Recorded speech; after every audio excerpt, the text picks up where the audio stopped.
ओम नमो भगवते वासुदेवाय। श्रीमद् भागवत महापुराण के द्वितीय खंड के दशम स्कंद का त्रयोदशोध्याय 13वां अध्याय पढ़ रही हूँ।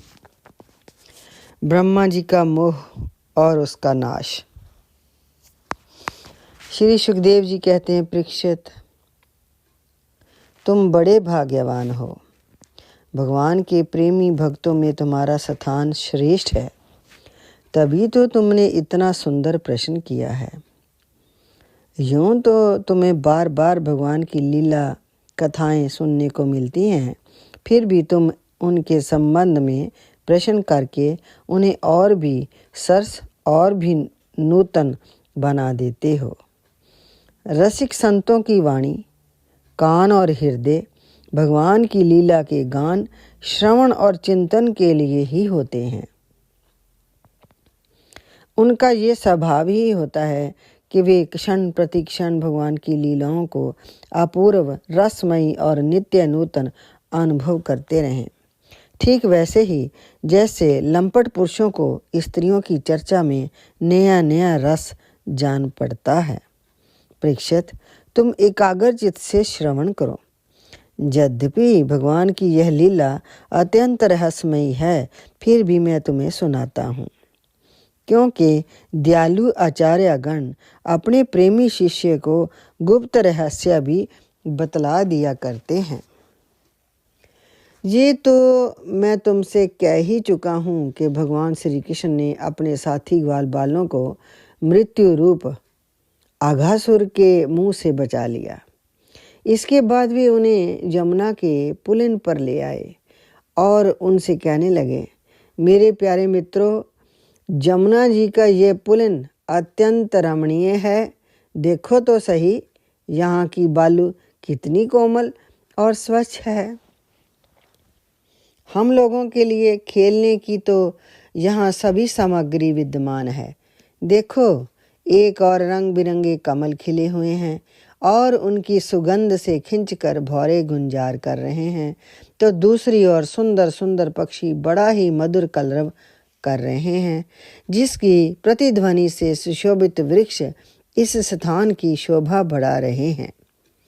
हम लोगों को अब यहाँ भोजन कर लेना चाहिए, क्योंकि दिन बहुत चढ़ आया है और हम लोग भूख से पीड़ित हो रहे हैं। बछड़े पानी पीकर समीप ही धीरे धीरे हरी हरी घास चरते रहें। ग्वाल बालों ने एक स्वर से कहा, ठीक है, ठीक है।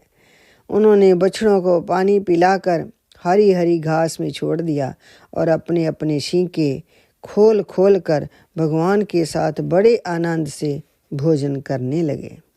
सबके बीच में भगवान श्री कृष्ण बैठ गए। उनके चारों ओर ग्वाल बालों ने बहुत सी मंडलाकार पंक्तियां बना ली और एक से एक सट कर बैठ गए। सबके मुंह श्री कृष्ण की ओर थे और सबकी आंखें आनंद से खिल रही थीं। वन भोजन के समय श्री कृष्ण के साथ बैठे हुए ग्वाल बाल ऐसे शोभायमान हो रहे थे, मानो कमल की कर्णिका के चारों ओर उसकी छोटी बड़ी पंखुड़ियां सुशोभित हो रही हों। कोई पुष्प तो कोई पत्ते और कोई कोई पल्लव, अंकुर, फल, शींके, शाल एवं पत्थरों के पात्र बनाकर भोजन करने लगे। भगवान श्री कृष्ण और ग्वाल बाल सभी परस्पर अपनी अपनी भिन्न भिन्न रुचि का प्रदर्शन करते। कोई किसी को हंसा देता तो कोई स्वयं ही हंसते हंसते लोटपोट हो जाता। इस प्रकार वे सब भोजन करने लगे। उस समय श्री कृष्ण की छटा सबसे निराली थी। उन्होंने मुरली को तो कमर की फेंट में आगे की ओर खोस लिया था। सिंगी और बेंत बगल में दबा लिए थे। बाएं हाथ में बड़ा ही मधुर घृत मिश्रित दही भात का ग्रास था और उंगलियों में अदरक, नींबू आदि के अचार मुरब्बे दबा रखे थे। ग्वाल बाल उनको चारों ओर से घेर कर बैठे हुए थे और वे स्वयं सबके बीच में बैठकर अपनी विनोद भरी बातों से अपने साथी ग्वाल बालों को हंसाते जा रहे थे। जो समस्त यज्ञों के एकमात्र भोक्ता हैं, वे ही भगवान ग्वाल बालों के साथ बैठकर इस प्रकार बाल लीला करते हुए भोजन कर रहे थे और स्वर्ग के देवता आश्चर्यचकित होकर ये अद्भुत लीला देख रहे थे। भरतवंश शिरोमणि इस प्रकार भोजन करते करते ग्वाल बाल भगवान की इस रसमयी लीला में तन्मय हो गए। उसी समय उनके बछड़े हरी हरी घास के लालच से घोर जंगल में बड़ी दूर निकल गए। जब ग्वाल बालों का ध्यान उस ओर गया तब तो वे भयभीत हो गए। उस समय अपने भक्तों के भय को भगा देने वाले भगवान श्री कृष्ण ने कहा, मेरे प्यारे मित्रों, तुम लोग भोजन करना बंद मत करो, मैं अभी बछड़ों को लिए आता हूँ। ग्वाल बालों से इस प्रकार कहकर भगवान श्री कृष्ण हाथ में दही भात का कौर लिए ही पहाड़ों, गुफाओं, कुंजों एवं भयंकर स्थानों में अपने तथा साथियों के बछड़ों को ढूंढने चल दिए। परीक्षित, ब्रह्मा जी पहले से ही आकाश में उपस्थित थे। प्रभु के प्रभाव से अघासुर का मोक्ष देखकर उन्हें बड़ा आश्चर्य हुआ। उन्होंने सोचा कि लीला से मनुष्य बालक बने हुए भगवान श्री कृष्ण की कोई और मनोहर महिमामयी लीला देखनी चाहिए। ऐसा सोचकर उन्होंने पहले तो बछड़ों को और भगवान श्री कृष्ण के चले जाने पर ग्वाल बालों को भी अन्यत्र ले जाकर रख दिया और स्वयं अंतर्धान हो गए। अतः वे जड़ कमल की ही तो संतान हैं। भगवान श्री कृष्ण बछड़े ना मिलने पर जमुना जी के पुलिन पर लौट आए, परंतु यहाँ क्या देखते हैं कि ग्वाल बाल भी नहीं है। तब उन्होंने वन में घूम घूम कर चारों ओर उन्हें ढूंढा, परंतु जब ग्वाल बाल और बछड़े उन्हें कहीं ना मिले तब वे तुरंत जान गए कि सब ब्रह्मा का काम है। वे तो सारे विश्व के एकमात्र ज्ञाता हैं।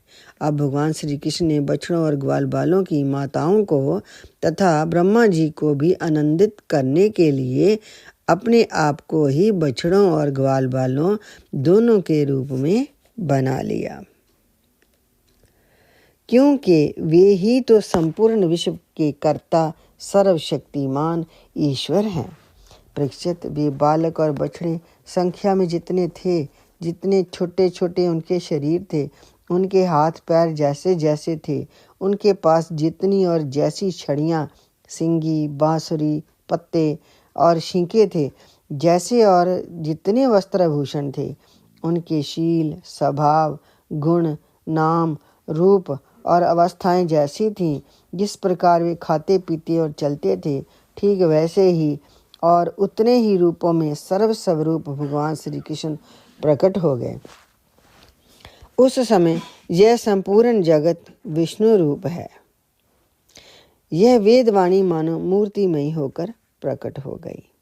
सर्वात्मा भगवान स्वयं ही बछड़े बन गए और स्वयं ही ग्वाल बाल। अपने आत्म स्वरूप बछड़ों को अपने आत्म स्वरूप ग्वाल बालों के द्वारा घेर कर अपने ही साथ अनेकों प्रकार के खेल खेलते हुए उन्होंने ब्रज में प्रवेश किया।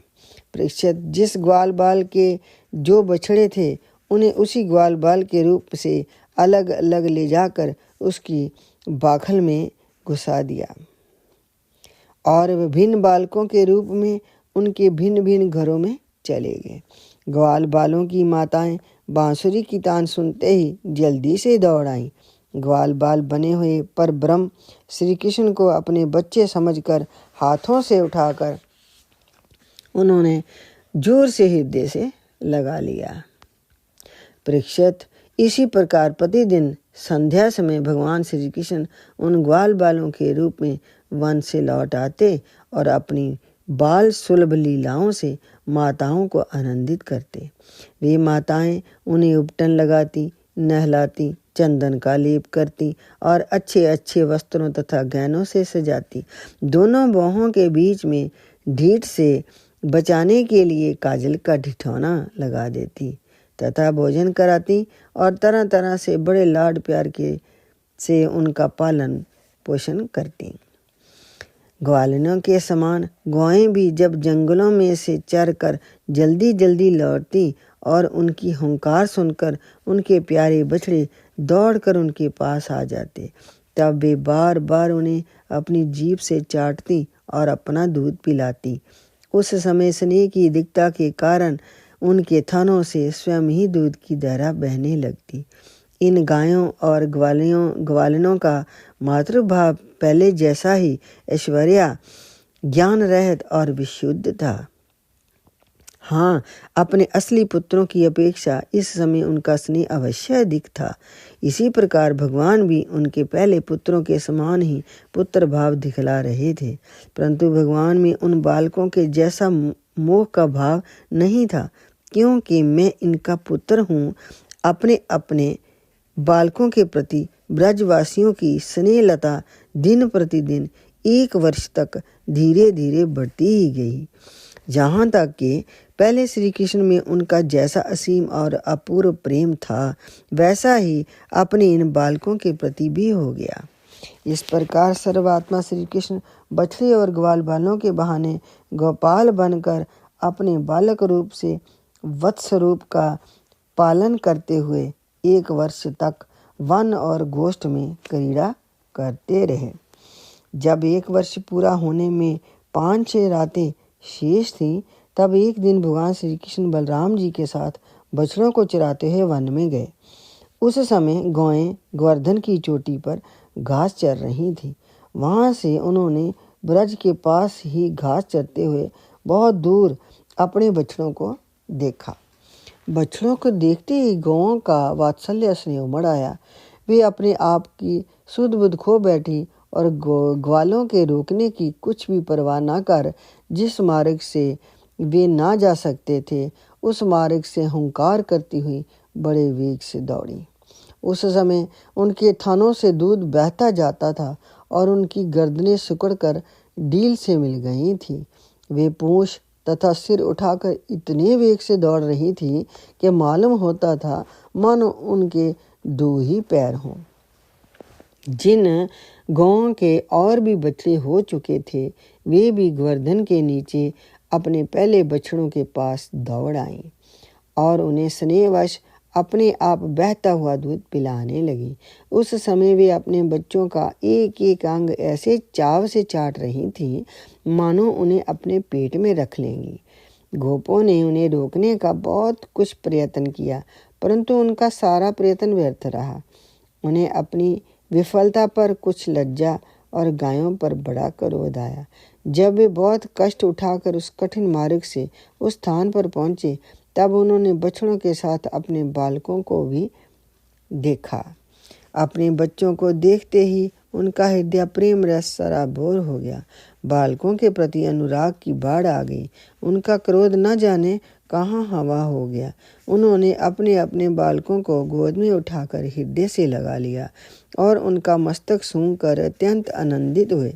बूढ़े गोपों को अपने बालकों के आलिंगन से परम आनंद प्राप्त हुआ। वे निहाल हो गए, फिर बड़े कष्ट से उन्हें छोड़कर धीरे धीरे वहां से गए। जाने के बाद भी बालकों के और उनके आलिंगन के स्मरण से उनके नेत्रों में प्रेम के आंसू बहते रहे। बलराम जी ने देखा कि ब्रजवासी गोप गौएं और ग्वालिनों की उन संतानों पर भी जिन्होंने अपनी माँ का दूध पीना छोड़ दिया है, क्षण प्रति क्षण प्रेम संपत्ति और उसके अनुरूप उत्कंठा बढ़ती ही जा रही है। तब वे विचार में पड़ गए, क्योंकि उन्हें इसका कारण मालूम ना था। ये कैसी विचित्र माया है। सर्वात्मा श्री कृष्ण में ब्रजवासियों का और मीरा जैसा अपूर्व स्नेह है, वैसा ही इन बालकों और बछड़ों पर भी बढ़ता जा रहा है। ये कौन सी माया है, कहाँ से आई है? ये किसी देवता की है, मनुष्य की है अथवा असुरों की है? परंतु क्या ऐसा भी संभव है? नहीं नहीं, ये तो मेरे प्रभु की माया है और किसी की माया में ऐसी समर्थ्या नहीं जो मुझे भी मोहित कर ले। बलराम जी ने ऐसा विचार करके ज्ञान दृष्टि से देखा तो उन्हें ऐसा मालूम हुआ कि इन सब बछड़ों और ग्वाल बालों के रूप में केवल श्री कृष्ण ही हैं, श्री कृष्ण ही हैं। तब उन्होंने श्री कृष्ण से कहा, भगवान जी ग्वाल बाल और बछड़े ना देवता हैं ना कोई ऋषि ही। इन भिन्न भिन्न रूपों का आश्रय लेने पर भी आप अकेले ही इन रूपों में प्रकाशित हो रहे हैं। कृपा स्पष्ट करके थोड़े में ही बतला दीजिए कि आप इस प्रकार बछड़े, बालक, सिंगी, रस्सी आदि के रूप में अलग अलग क्यों प्रकाशित हो रहे हैं। जब भगवान ने ब्रह्मा की सारी बात सुनाई और बलराम जी ने सब बातें जान ली। परीक्षित, तब तक ब्रह्मा जी ब्रह्मलोक से व्रज में लौट आए। उनके कालमान से अब तक केवल एक त्रुटि, जितनी देर में तीखी सुई से कमल की पंखुड़ी छिदती है, समय व्यतीत हुआ था। उन्होंने देखा कि भगवान श्री कृष्ण ग्वाल बाल और बछड़ों के साथ 1 साल से पहले की भांति ही क्रीड़ा कर रहे हैं। वे सोचने लगे, गोकुल में जितने भी ग्वाल बाल और बछड़े थे वे तो मेरी मायामयी शैया पर सो रहे हैं। उनको तो मैंने अपनी माया से अचेत कर दिया था। वे तब से अब तक सचेत ही नहीं हुए। तब मेरी माया से मोहित ग्वाल बाल और बछड़ों के अतिरिक्त ये उतने ही दूसरे बालक तथा बछड़े कहाँ से आ गए जो 1 साल से भगवान के साथ खेल रहे हैं। ब्रह्मा जी ने दोनों स्थानों पर दोनों को देखा और बहुत देर तक ध्यान करके अपनी ज्ञान दृष्टि से उनका रहस्य खोलना चाहा, परंतु इन दोनों में कौन से पहले के ग्वाल बाल हैं और कौन से पीछे बना लिए गए हैं, इनमें से कौन सच्चे हैं और कौन बनावटी, ये बात वे किसी प्रकार समझ ना सके। भगवान श्री कृष्ण की माया में तो सभी मुग्ध हो रहे हैं, परंतु कोई भी माया मोह भगवान का स्पर्श नहीं कर पा रही। ब्रह्मा जी उन्हीं भगवान श्री कृष्ण को अपनी माया से मोहित करने चले थे, किंतु उनको मोहित करना तो दूर रहा, वे अजन्मा होने पर भी अपनी ही माया से अपने आप मोहित हो गए। जिस प्रकार रात के घोर अंधकार में कोहरे के अंधकार का और दिन के प्रकाश में जुगनू के प्रकाश का पता नहीं चलता, वैसे ही जब क्षुद्र पुरुष महापुरुषों पर अपनी माया का प्रयोग करते हैं तब वे उनका तो कुछ बिगाड़ नहीं सकती, अपना ही प्रभाव खो बैठती है। ब्रह्मा जी विचार कर ही रहे थे कि उनके देखते देखते उसी क्षण सभी ग्वाल बाल और बछड़े श्री कृष्ण के रूप में दिखाई पड़ने लगे। सब के सब सजल जलधर के समान श्याम वर्ण, पीतांबरधारी, शंख चक्र, गदा और पद्म से युक्त, चतुर्भुज, सबके सिर पर मुकुट, कानों में कुंडल और कंठों में मनोहर हार तथा वानमालाएं शोभायमान हो रही थी। उनके वक्षस्थल पर स्वर्ण की सुनहली रेखा, श्रीवत्स, बाहुओं में बाजूबंद, कलाइयों में शंखाकार रत्नों से जड़े हुए कंगन, चरणों में नूपुर और कड़े, कमर में करधनी और उंगलियों में अंगूठियां जगमगा रही थीं। वे नख से शिख तक समस्त अंगों में कोमल और नूतन तुलसी की मालाएं जो उन्हें बड़ी भाग्यशाली भक्तों ने पहनाई थी धारण किए हुए थे। उनकी मुस्कान चांदनी के समान उज्ज्वल थी और रतनारे नेत्रों की कटाक्षपूर्ण चितवन बड़ी ही मधुर थी। ऐसा जान पड़ता था मानो वे इन दोनों के द्वारा सतगुण रजोगुण को स्वीकार करके भक्त जनों के हृदय में शुद्ध लालसाएं जगाकर उनको पूर्ण कर रहे हों। ब्रह्मा जी ने ये भी देखा कि उन्हीं के जैसे दूसरे ब्रह्मा से लेकर तृण तक सभी चराचर जीव मूर्तिमान होकर नाचते गाते अनेक प्रकार की पूजा सामग्री से अलग अलग भगवान की उन सब रूपों की उपासना कर रहे हैं। उन्हें अलग अलग अणिमा, महिमा आदि सिद्धियां, माया, विद्या आदि विभूतियां और महतत्ववादी 24 तत्व चारों ओर से घेरे हुए हैं। प्रकृति में क्षोभ उत्पन्न करने वाला काल, उसके परिणाम का कारण, स्वभाव, वासनाओं को जगाने वाला संस्कार, कामनाएं, कर्म, विषय और फल, सभी मूर्तिमान होकर भगवान के प्रत्येक रूप की उपासना कर रहे हैं। भगवान की सत्ता और महत्ता के सामने उन सभी की सत्ता और महत्ता अपना अस्तित्व खो बैठी थी। ब्रह्मा जी ने ये भी देखा कि वे सभी भूत, भविष्य और वर्तमान काल के द्वारा सीमित नहीं हैं, त्रिकाल बाधित सत्य है। वे सब के सब स्वयं प्रकाश और केवल अनंत आनंद स्वरूप हैं। उनमें जड़ता अथवा चेतना का भेदभाव नहीं है। वे सब के सब एक रस हैं। यहाँ तक कि उपनिषदर्शी तत्वज्ञानियों की दृष्टि भी उनकी अनंत महिमा का स्पर्श नहीं कर सकती। इस प्रकार ब्रह्मा जी ने एक साथ ही देखा कि वे सब के सब उन पर ब्रह्म परमात्मा श्री कृष्ण के ही स्वरूप हैं, जिनके प्रकाश से सारा चराचर जगत प्रकाशित हो रहा है। ये अत्यंत आश्चर्यमय दृश्य देखकर ब्रह्मा जी तो चकित रह गए। उनकी 11 इंद्रियां भाव 5 कामेंद्रियां, 5 ज्ञानेंद्रियां और 1 मन क्षुब्ध एवं स्तब्ध रह गईं। वे भगवान के तेज से निस्तेज होकर मौन हो गए। उस समय वे ऐसे स्तंभ होकर खड़े रह गए मानो ब्रज के अधिष्ठाता देवता के पास एक पुतली खड़ी हो। परीक्षित, भगवान का स्वरूप तर्क से परे है। उसकी महिमा असाधारण है। वे स्वयं प्रकाश, आनंद स्वरूप और माया से अतीत हैं। वेदांत भी साक्षात रूप से उसका वर्णन करने में असमर्थ है। इसलिए उससे भिन्न का निषेध करके आनंद स्वरूप ब्रह्मा का किसी प्रकार कुछ संकेत करता है। यद्यपि ब्रह्मा जी समस्त विद्याओं के अधिपति हैं, तथापि भगवान के दिव्य स्वरूप को वे तनक भी न समझ सके कि ये क्या है। यहाँ तक कि वे भगवान की उन महिमामयी रूपों को देखने में भी असमर्थ हो गए। उनकी आंखें मूंद गईं।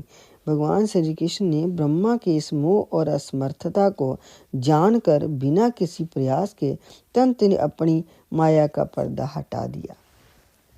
इससे ब्रह्मा जी को ब्रह्म ज्ञान हुआ। वे मानो मरकर फिर जी उठे। सचेत होकर उन्होंने ज्यों त्यों करके बड़े कष्ट से अपने नेत्र खोले। तब कहीं उन्हें अपना शरीर और ये जगत दिखाई पड़ा। फिर ब्रह्मा जी चारों ओर देखने लगे। तब पहले दिशाएं और उसके बाद तुरंत ही उनके सामने वृंदावन दिखाई पड़ा। वृंदावन सबके लिए एक सा प्यारा है। जिधर देखिए उधर ही जीवों को जीवन देने वाले फल और फूलों से लदे हुए हरे हरे पत्तों से लहलाते हुए वृक्षों की पत्ती शोभा पा रही है। भगवान श्री कृष्ण की लीला भूमि होने के कारण वृंदावन धाम में क्रोध, तृष्णा आदि द्वेष प्रवेश नहीं कर सकते और वहाँ स्वभाव से ही परस्पर दुस्तज्य वैर रखने वाले मनुष्य और पशु पक्षी भी प्रेमी मित्रों के समान हिल मिलकर एक साथ रहते हैं। ब्रह्मा जी ने वृंदावन का दर्शन करने के बाद देखा कि आदित्य पर ब्रह्म गोप वंश के बालक का सा नाट्य कर रहा है। एक होने पर भी उसके सखा हैं, अनंत होने पर भी वे इधर उधर घूम रहा है और उसका ज्ञान अगाध होने पर भी वे अपने ग्वाल बाल और बछड़ों को ढूंढ रहा है। ब्रह्मा जी ने देखा कि जैसे भगवान श्री कृष्ण पहले अपने हाथ में दही भात का कौर लिए उन्हें ढूंढ रहे थे, वैसे ही अब भी अकेले ही उनकी खोज में लगे हैं। भगवान को देखते ही ब्रह्मा जी अपने वाहन हंस पर से कूद पड़े और सोने के समान चमकते हुए अपने शरीर से पृथ्वी पर दंड की भांति गिर पड़े। उन्होंने अपने चारों मुकुटों के अगर भाव से भगवान की चरण कमलों का स्पर्श करके नमस्कार किया और आनंद के आंसुओं की धारा से उन्हें नहला दिया। वे भगवान श्री कृष्ण की पहले देखी हुई महिमा का बार बार स्मरण करते, उनके चरणों पर गिरते, उठ कर फिर गिरते। इसी प्रकार बहुत देर तक वे भगवान के चरणों में पड़े रहे। फिर धीरे धीरे उठे और अपने नेत्रों के आंसू पोंछे। प्रेम और मुक्ति की एकमात्र उद्गम भगवान को देखकर उनका सिर झुक गया। वे कांपने लगे। अंजलि बांधकर बड़ी नम्रता और एकाग्रता के साथ गदगद वाणी से वे भगवान की स्तुति करने लगे। श्रीमद् भागवत महापुराण के द्वितीय खंड के 10वें स्कंद का 13वां अध्याय संपूर्ण। श्री महाभागवत की आरती। आरती अति पावन पुराण की, धर्म भक्ति विज्ञान खान की। महापुराण भागवत निर्मल, सुखमुख विगलित निगम कल्प फल। परमानंद सुधारस में कल, लीला रत रस रस निधान की। आरती अति पावन पुराण की, धर्म भक्ति विज्ञान खान की। कलिमलि मथनी त्रिताप निवारणी, जन्म मृत्यु में भव भयहारिणी। सेवत सतत सकल सुख कारणी, सुमह औषधि हरि चरित गान की। आरती अति पावन पुराण की, धर्म भक्ति विज्ञान खान की। विषय विलास विमोह विनाशिनी, विमल विराग विवेक विकाशिनी। भगवत तत्व रहस प्रकाशिनी, परम ज्योति परमात्म ज्ञान की। आरती अति पावन पुराण की, धर्म भक्ति विज्ञान खान की। परमहंस मुनि मनि उल्लासिनी, रस हृदय रस रास विलासिनी। भोक्ति मुक्ति रति प्रेम सुदासिनी, कथा किंचन प्रिय सुजान की। आरती अति पावन पुराण की, धर्म भक्ति विज्ञान खान की। ओम नमो भगवते वासुदेवाय।